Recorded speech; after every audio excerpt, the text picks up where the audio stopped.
Recuerdo haber leído la historia de que en la antigua Grecia había un caballo indomable, un caballo que llamaban bucéfalo y que los más experimentados jinetes trataban de montarlo, pero no pasaba de 2 minutos cuando ya conocían el suelo, porque era un caballo que en cuanto lo montaban, así como si fuera toro de rodeo, brincaba, reparaba, pataleaba, se retorcía hasta que lograba tumbar a quien osara montarlo.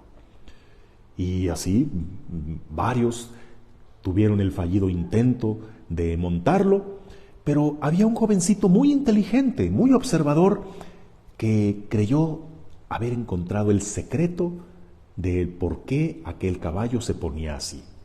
Este joven sería después conocido en la historia como Alejandro Magno, el gran conquistador, pero siendo apenas un muchachito, él se monta sobre Bucéfalo y de inmediato jala las riendas para obligarlo a mirar hacia el sol, para no permitirle que mirara hacia abajo. Y es que había descubierto que se ponía así de alebrestado porque el caballo se asustaba con su propia sombra. Pero entonces el muchacho, al hacerlo mirar hacia el sol, poco a poco se fue amansando y así fue que logró domar aquel indómito caballo. Y esto me resuena mucho con las palabras que encontramos en la lectura del profeta Isaías.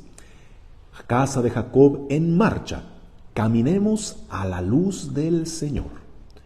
Es la mejor consigna que hoy nos da la palabra de cómo hemos de vivir el tiempo de Adviento, marchando hacia la luz, dejándonos atraer por ese resplandor que nos indica el camino, sin dejarnos desviar de nuestra meta, recordar que es Él quien nos llama, sin desviarnos, distraídos por las lucecitas artificiales que tanto ponen en esta temporada, pero que solo nos desvían la atención del que es verdaderamente importante, de Cristo el Señor.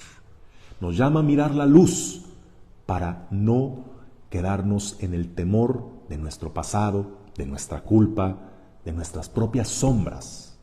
Y esto lo ilustra hermosamente el Evangelio de hoy, ese entrañable pasaje del oficial romano que, preocupado por la salud de un criado muy querido, él acude a Jesús.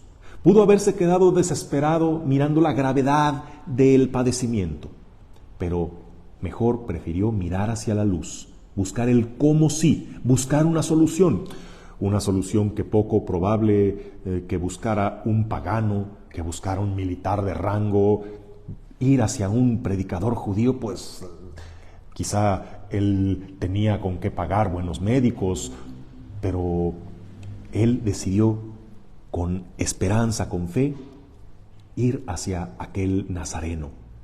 Y su fe fue tan grande que el mismo Jesús lo reconoció como un modelo para todos los demás que ostentaban tanta fe, pero que se la pasan mirando hacia abajo, dándose golpes de pecho para mirar su propia culpa en lugar de ver la luz de Dios.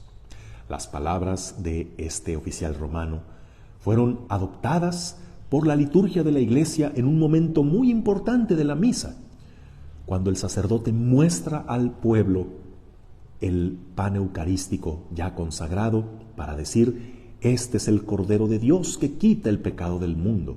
Dichosos ustedes que han sido invitados a la cena del Señor.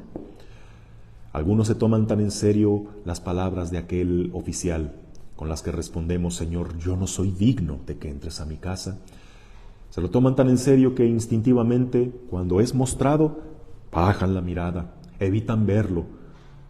Piensan que por una señal de respeto, una señal de humildad, pero quizá en el fondo es una manera morbosa de solo mirar las propias sombras, de mirar hacia el piso para acordarte: no eres digno, no eres digno, eres pecador, eres miserable, no lo mereces.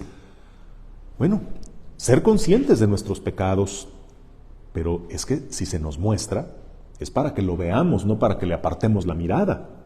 Es para que entendamos que su luz tiene mucho más con qué alumbrar que nuestras propias culpas. Que un rayo de su luz puede iluminar toda nuestra oscuridad, que no hemos de estar mirando a nuestra sombra porque nos volvemos a tropezar en el mismo pecado. Mejor miremos hacia la luz para saber el camino y para salir de ese estancamiento. Mira a aquel que te llama a ti, sí a ti que no eres digno, lo sabes, pero grande y bueno es Él quien ha querido atraerte hacia su amor. Pues caminemos hacia la luz del Señor en este tiempo de Adviento, sin dejarnos distraer por nuestras sombras. Que tengas un bendecido día en el nombre del Padre, y del Hijo, y del Espíritu Santo. Amén.